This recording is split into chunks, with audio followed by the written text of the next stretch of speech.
This is the video where David Pacman is talking about the collapse of the left. It's 7 minutes long. I don't know if I'll play the whole thing, and I've not heard what he has to say. But we're going to play a little bit because I'd like to get an unfiltered view of what leftists, liberals think is currently happening after Trump's victory. I'm going to tell you something that is terrifying me. It's that mustache. I always try to come here and put a positive face on everything, but there is something going on that is terrifying me. When I woke up this morning, we had lost 5,000 YouTube subscribers compared to where we were last night. Now, the first thing I thought was, is this a glitch? We've been on YouTube for 15 years or something like that, and subscribers always just go up. They just never go down. They go up. Is something wrong with my channel? Is someone attacking my channel? Well, something is wrong with your channel. Yeah. It's the misinformation. I think it's the content. Going on. So I started texting. And I texted Brian Tyler Cohen. And I texted Tyler Cohen and Brian Cohen and Brian Tyler, all of them. I texted all of them. I texted Jesse Dollemore. I texted Luke Beasley and Farron Cousins and Sam Cedar. And every single one of our channels since last night is hemorrhaging subscribers. Wow. What is it Saying, screw it, I'm out. Bro, why would you admit that? Look at this for 2 seconds? Look at this tiny little eep. I just want to mention that, and keep that chart up because it'll help me make my point. This is the scumbag who, after Christian children were murdered by a trans shooter, was joking about it on Twitter, saying, oh, I guess their prayers didn't work. That was the attitude he had about little Christian kids getting killed. Yeah. And then he loses 5,000 subscribers, and look how somber he is. Oh, this is horrible. I try to put a positive spin on things, but this is just too much for my little heart to bear. I think it's fake. I don't think the left is real. I sincerely believe this, and I'll tell you why. When Elon Musk announced that he was going to purchase Twitter, what did we see? Overnight, somehow, channels that were associated with the right saw massive gains in follower count, and on the left started bleeding subscribers like crazy. There was no legitimate explanation for the massive shift other than they had their thumb on the scales, and once they found out they were facing an internal review or an external review, they took the thumb off. Yeah. Same thing happened again when Elon formally took over. Once again, prominent personalities like these people started losing tons of followers.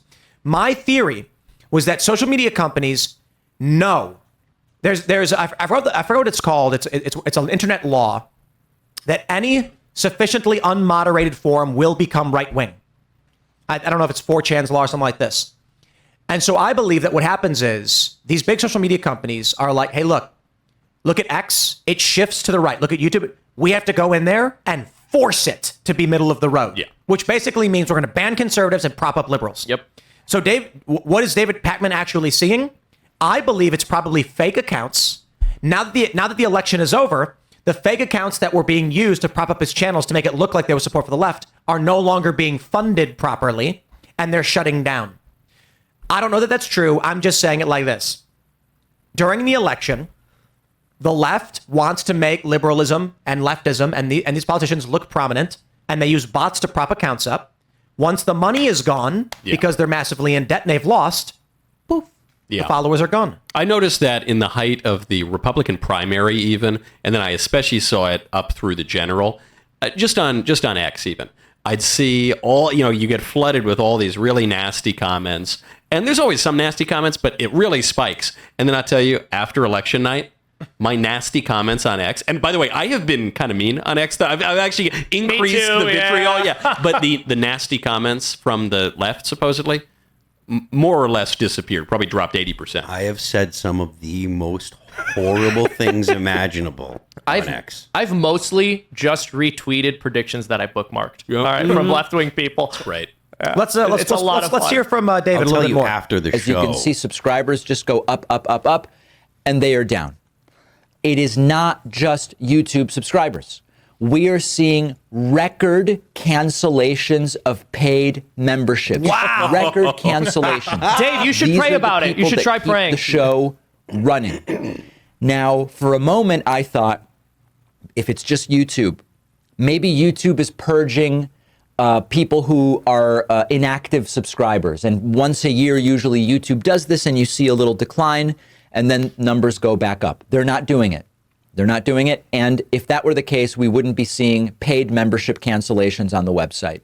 So now I understand what is going on. It's terrifying, but it is happening. A lot of people are checking out. No, I still think it's bots. I think that his memberships may have been largely fake. And I'm not trying to be a dick and dig at David Pacman. I genuinely think that bots go after everybody. I believe that everybody has a degree of bots attacking their accounts for some reason or another. Yeah, for sure. I don't think there's a large amount. Paid memberships is interesting.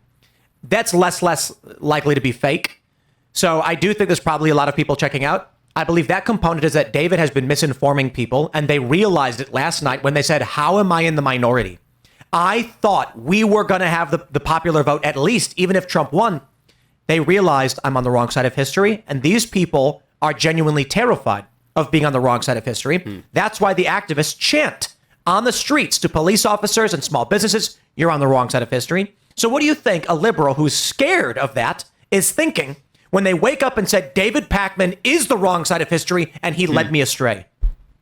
I think that it's just a matter of people are kind of realizing that men can't become women. And the left has been leading people astray. The left doesn't have policies that people like. But you know what really hit him too? I mean, I agree with that, and I think that was so glaring to a lot of people. But even beyond that, Trump won the popular vote, which doesn't matter legally, but it matters because it took away the one big talking point that they had. Well, this is the real democracy was, no, actually most people voted for Trump. And then the fact that black men disproportionately voted for Trump and Hispanics disproportionately voted for Trump and even women started moving. Because of that, what are they supposed to conclude? There's no good oppressor narrative anymore on any front. So I think in as much as they are capable of introspection, I think they had to come to the conclusion, yikes, maybe I've been looking at this a little bit wrong. I am interested to hear what he has to say further. I heard anecdotally from a couple dozen people who said, David, I just can't do it anymore. I just can't do it. I'm checking out. I'm out.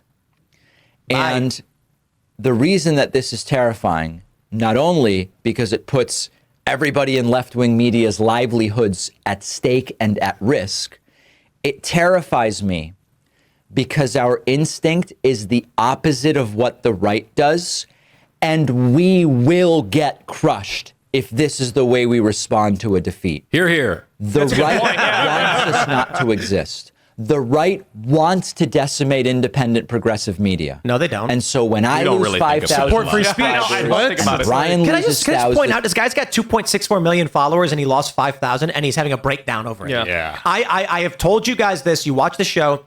What did I say? Whenever you see a YouTuber make a video where they're like, oh, woe is me, I'm so miserable, you can usually look at their numbers and see like they lost subscribers or viewers or something like that. I agree. I got a cup you can cry into here. Should we send it over? And bring a I think it's fire embarrassing, of dude. It's thousands, embarrassing and when everybody's right-wingers losing do it, thousands too. of subscribers. Understand that when the right loses, they get organized, they fund, and they create insanely effective organizations like Turning Point USA. Here we go. Investing in the Daily Wire and building out this huge network of right-wing ideas and influencers. This guy's making a lot of sense. If you're feeling burnt Maybe out, I'll subscribe. I encourage you, take a break until the inauguration. It's months, okay? Mental health break, do it. But when we start canceling the subscriptions, But don't take my money away. an algorithmic desubscription spiral right now, because when people start unsubscribing on YouTube, YouTube thinks, oh, we probably shouldn't recommend this content because it's generating a lot of unsubscribes. Yeah. Right. So then the content doesn't get recommended. Yeah. And then the message doesn't get out. And then next election, they win by even more. Yes. Yes, that's right. So There's one I thing he do said that's not true. Understand A lot. the I see. instinct, but if we cede ground to them, they crush us everywhere. Now, we're up against a MAGA Supreme Court potentially till 2050. We'll talk about that later. We're up against a completely uninhibited Trump.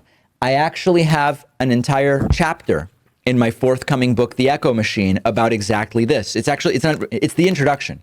In the introduction, I explain how it's disgusting to me. It's disgusting. To me Oh, he's selling his that book when you now. engage in politics, he's losing subscribers. first you've got to convince people climate change is even happening. You can't just find solutions because half the country doesn't even accept the science of vaccines. You have to. David, I just want to mention when the people who are claiming climate change is happening buy beachfront properties that are supposed to be underwater in 20 to 30 years, it's really hard to trust them. It's rich of him to fearmonger about Daily Wire and Turning Point USA as though they have more influence than the media dominated by the leftists. Like, CNN, MSNBC, the Young Turks. It's I'll tell you what. The Daily Beast. I Also could go on all make day. the point in the book that if you actually care about the world for ourselves, children, grandchildren, other people, families, friends, people we care about, when you disengage because they've gotten so extreme, you cede ground to them and you say, do whatever you want. I'm disengaging, do whatever you want. And we really can't do that, okay? So my request to you today is... give me more money. Please resubscribe to the YouTube channel. Man. All of a sudden, in 12, 14 hours, the entire progressive media ecosystem is under a threat I have never seen before. We've never seen anything like that. And the threat is accountability. I love how his rationale is, you only subscribed because you are tired, not because you dislike me. Yes. Yeah. Let me tell you that I learned this when I was a kid. The opposite of love is not hate; it's indifference. Yeah. And what you learn is, David, if people don't love you and they're indifferent, they don't unsubscribe. They just leave and they say nothing. But if people are unsubscribing, it sounds more like they hate you. Well, I don't even necessarily know that we have to go that far. The reality is he's losing subscribers right now. But part of what I find particularly funny about that is, listen, in 2020, the Republicans lost the election. I felt no need to tell my subscribers to take a mental health break from my channel. Yeah. I never felt the need to tell my subscribers, I know you guys need a break from me right now after all of this. I first see a TYT and a Kasparian type plight here, transformation for Pacman in a decade. Let's see what else he's got. I think they're going to be in shambles. This is the moment where we have to support independent progressive media. If it's not my show, that's fine. Okay, there's plenty of shows you can support. Consider getting a membership. Consider it. We have a code. The new coupon code is not again. All one word. No, but that's to his channel. What about the other channel? Yeah, exactly. I want to stress. I'm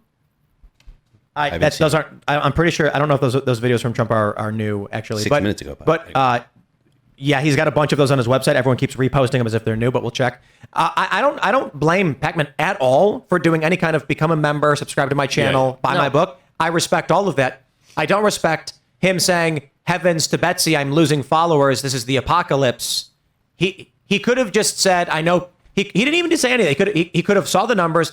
He could have made a video being like, now's the time for us to redouble our efforts. But you know why he's saying it's the apocalypse? This gets to something you just said, which is the lie was, if you don't subscribe to the David Pacman channel, the message of the left won't get out. It's ridiculous because the left controls all of the institutions and the whole media. However, beyond David Pacman, we were talking the other night about how the New York Times and the Washington Post obviously are coordinating to point out that all of us are eating their lunch. For the first time probably ever, we have more influence than the establishment media on an election. That's why the Washington Post called it the podcast election. So I do think part of the freak out here is, one, I don't know, maybe he's got car payments he can't afford. But the other part of the freak out is, oh, wow, maybe we can't count on a monopoly in the media. Maybe the right actually broke through, and maybe the right's message is a lot more popular and manifestly more truthful.